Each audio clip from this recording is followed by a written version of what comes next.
ঢাকাতে গত কয়েকদিন আগে একজনকে পাথর মেরে নৃশংসভাবে হত্যা করা হয়েছে, এটা আপনারা জানেন। সোহাগ নামে এই ভাইটিকে আজকে বাংলাদেশে এত জুলুম, নির্যাতন, অত্যাচার এত পরিমাণে বেড়ে গেছে যেটা আসলে মানা যায় না। একজন মানুষকে চিন্তা করেন, 4-5 জনে মিলে পাথর মেরে, মানে আইয়ামে জাহেলাতের যুগে জীবিত মেয়েদেরকে কবর দেওয়া হতো। কি করতো?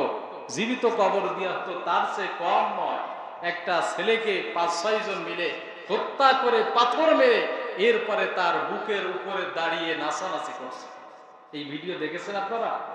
আশ্চর্যের ব্যাপার। এদের মনে কি একটু মায়া লাগে না?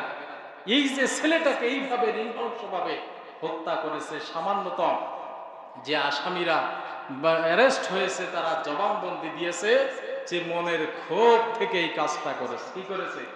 মনের ক্ষোভ থেকে করেছে। রাগ, মনের ক্ষোভ মানে কি? রাগ নাকি? রাগ বাড়ানো বা রাগ করানো শয়তানের কাজ। এই জন্য আসেন আমরা এর থেকে শিক্ষা নিই। বিশেষ করে যারা যুবক ভাই আছেন, আপনারা যদি কারোর রাগ হয়ে যায়, সাথে সাথে আউযুবিল্লাহি মিনাশ শাইতানির রাজিম ইস্তিগফার পড়বেন।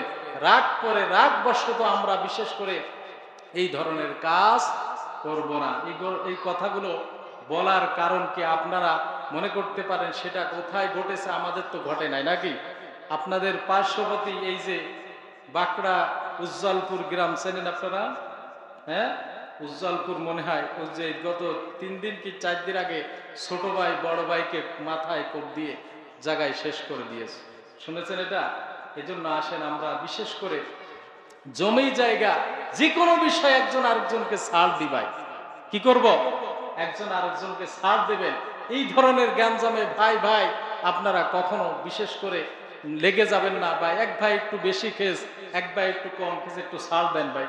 ছাড় দিয়ে বিশেষ করে ধৈর্য ধারণ করে মীমাংসা করার জন্য চেষ্টা করেন। কিন্তু এইভাবে এক ভাইকে আরেক ভাই আঘাত করে শেষ করে দেবেন না। আপনারও জীবন শেষ, তারও জীবন শেষ। ঠিক কিনা বলেন? আসেন এর থেকে শিক্ষা নিয়ে আল্লাহ তাআলা আমাদের সকলকে বিশেষ করে ইসলামের পথে চলার তৌফিক দিক। সকলে বলি আমিন। ওয়া আখিরু দাওয়ানা আলহামদুলিল্লাহি রাব্বিল আলামিন। যারা